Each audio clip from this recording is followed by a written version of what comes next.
All right, guys, so we know what's going on with the form now. We know the movements in the chords. Now we need to figure out how to actually practice it, how to get to the point where you can improvise over these chords. So we're going to break it down a little bit. The first thing that's really important to do is just to know the root notes, so the bass notes. So all the actual letters that are written out here, you need to be able to play them, right? So you can get your metronome on and put in a nice easy speed, maybe 60 is a good one. And we want to start just playing through the bass notes. So I'll demonstrate what I'm talking about. For my wind players, we're just gonna be playing long notes, and this is what it's gonna sound like. So if I play it at like 1, 2, 1, 2, 3.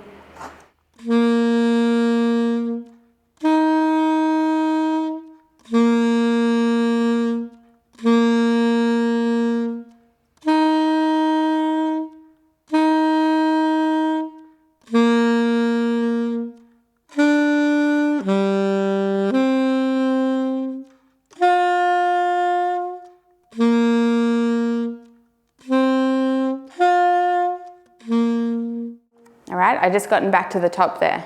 So all I was playing was the B flat, E flat, B flat, okay? And I just went through like that. Now, you want to be able to do this without looking at the chart and just being able to use your ears for it. So that'll, you might play through it a couple times before it starts feeling comfy, but that's the first step. Now, the second thing you want to be thinking about is something called guide tones. Now, guide tones are the really important notes in the chord that make the chord sound like the chord you want. So we've got dominant chords and minor chords in this blues. So we'll do a little bit of a comparison with that to begin with. So in your dominant 7th chord, you've got your major triad with the flat 7 on top of that. And your minor 7th chord, we have our minor triad with a flat 7 on top of that. So if we talk about both of them in the key of B flat, for B flat dominant 7th, we have our B flat, our D, our F, and our A flat. Then if we have a minor 7th in the key of B flat, we have a B flat, a D flat, an F, and an A flat. So these are the really important sounds that dictate what chord we're playing. So the 3rd and the 7th in the chords are our guide tones. And it's really important to start identifying them and being able to play them. And a blues is a really good form to start playing these notes in.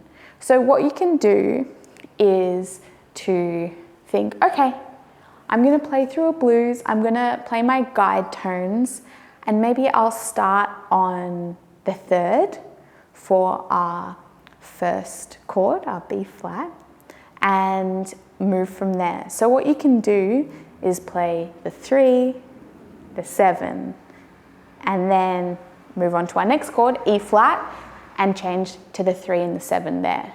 So it's just going to sound like if I move between those two chords, it's going to sound like this. So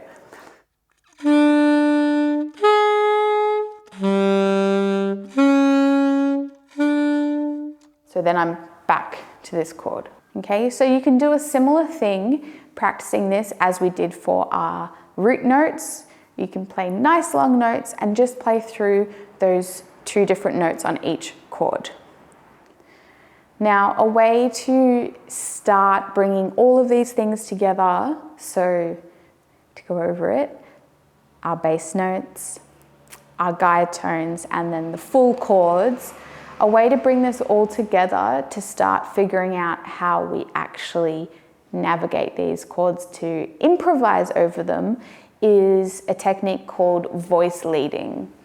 Now, voice leading is using the really important notes in the chord, the guide tones that we had a little chat about, and finding really smooth ways to get to each guide tone that is in each chord. So, I've written down here the first two chords so you can kind of get an idea of what we're talking about, but there are going to be extra resources, so we'll have it all written out if you also want to have a look at that. So, voice leading. We're going to be talking all about the third and the seventh in the chords. And the idea with this is that we want to move to either the third or the seventh that is closest to the note that we started on. So we don't want any big jumps getting to that next note, okay? So you kind of have to think about the chords because you're not just going to be moving to the thirds. There's going to be a few jumps happening, thirds to sevenths and whatnot. Okay, so if we have a look at the first chord, our B flat 7, we've got our D and our A flat. They're the third and the seventh. So they're the important ones we're going to be thinking about. Then if we move over to the next chord, which is our E flat 7, our third and our seventh in that is the G, which is the third, and D flat, which is the seventh.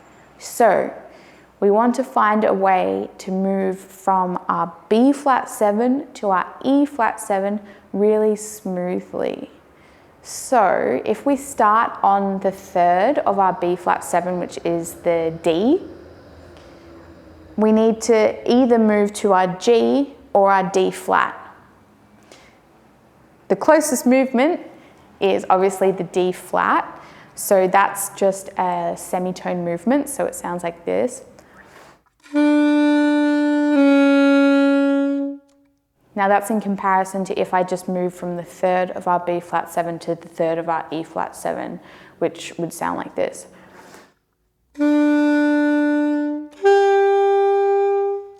It's a bit of a bigger jump there, right?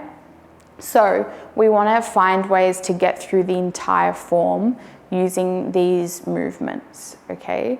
So I'll play through one form doing this. I'm going to start on the third of our first chord, B flat 7, and I will see you at the end. We'll have this all written out, so if you're not sure what's going on, you can follow along there, okay? So starting on the third and getting as smooth as possible a line through it, okay? So 1, 2, 1, 2, 3.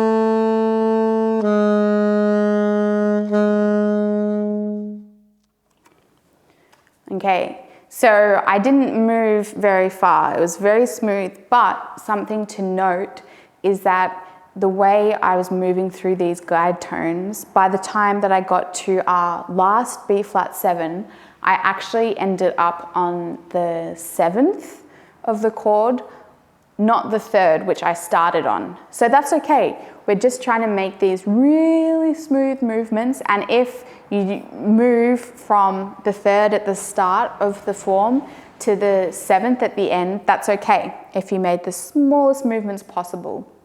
All right, you can do the same thing now starting on the 7th as well. So that can be your little challenge.